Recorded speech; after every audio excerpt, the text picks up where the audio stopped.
under does not mean over. See, a lot of people think if you're under pressure, it's over. We should give up. If we're under attack, if we're under the strain, or if we're underpaid, there's no way the vision can happen. What are you talking about? This is God we're talking about, and you're God's child. Under does not mean over. Somebody say that. Under does not mean over. I want somebody's faith to be awakened today. Because you've come in here numb to life because you thought this was your lot in life.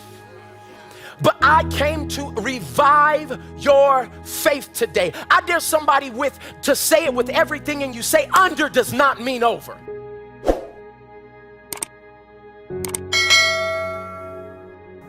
Jeremiah 29:11.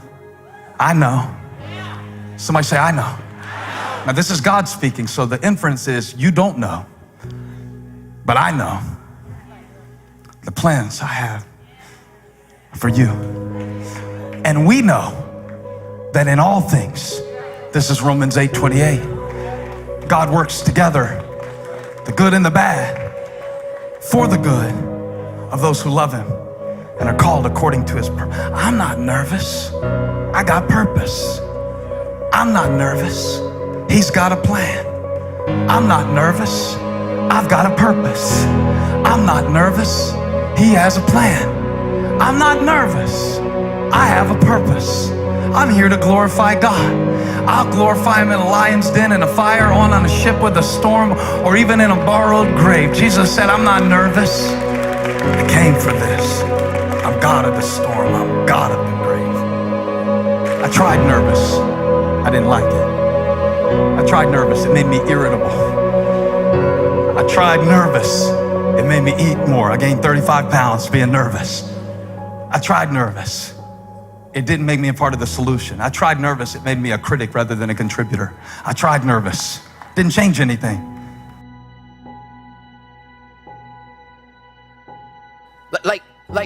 Like this is what God wants for every believer.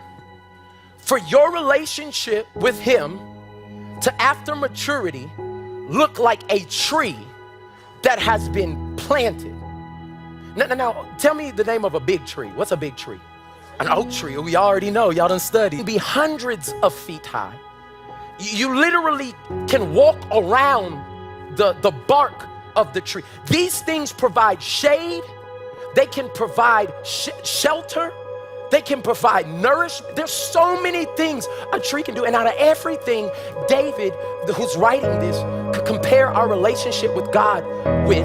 He compares it to a tree that is planted by rivers of living water.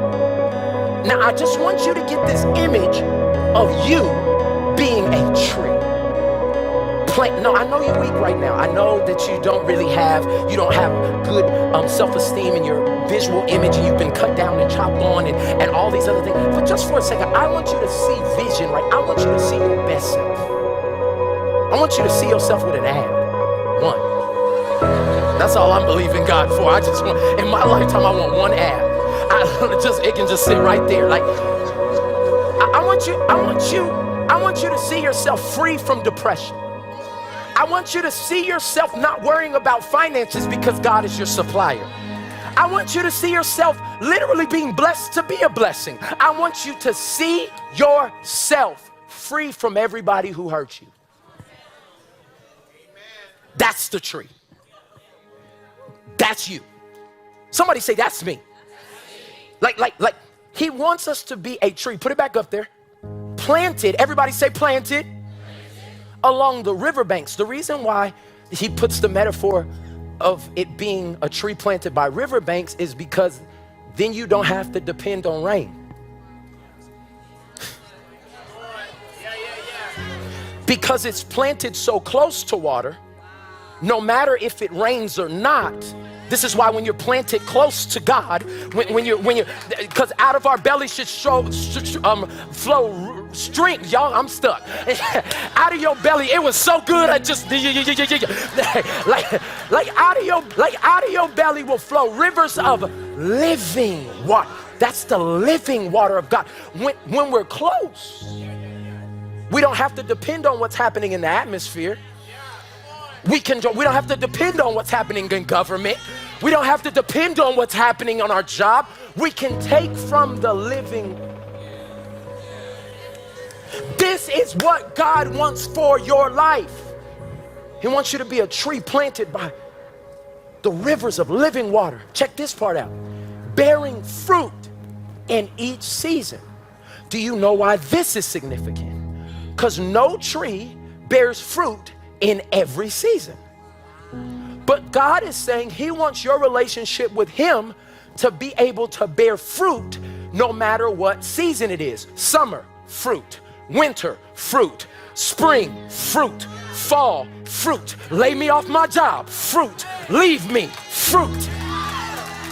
I lost a loved one, fruit.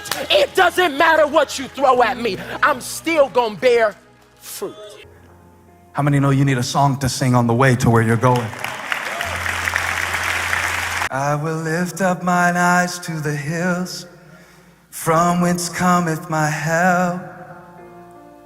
My help cometh from the Lord which made heaven and earth. He said he will not suffer thy foot to be moved. The Lord which keepeth thee, he will not slumber nor sleep. Oh, the Lord is thy keeper, the Lord is thy shade upon thy right hand, upon thy right hand. Oh, the sun shall not smite thee by day, nor the moon by night. He shall preserve thy soul, even forevermore. 'Cause my help, my help,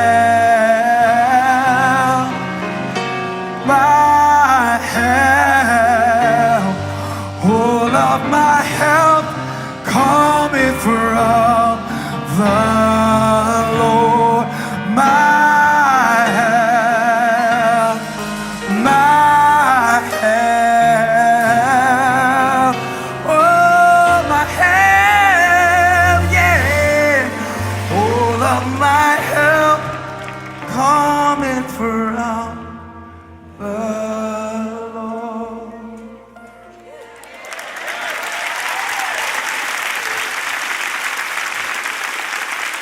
You are the source of my strength. You are the strength of my life. I lift my hands in total praise to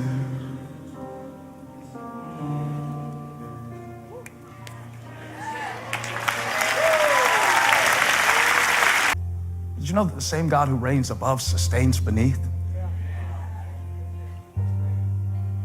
And that's why I'm not nervous.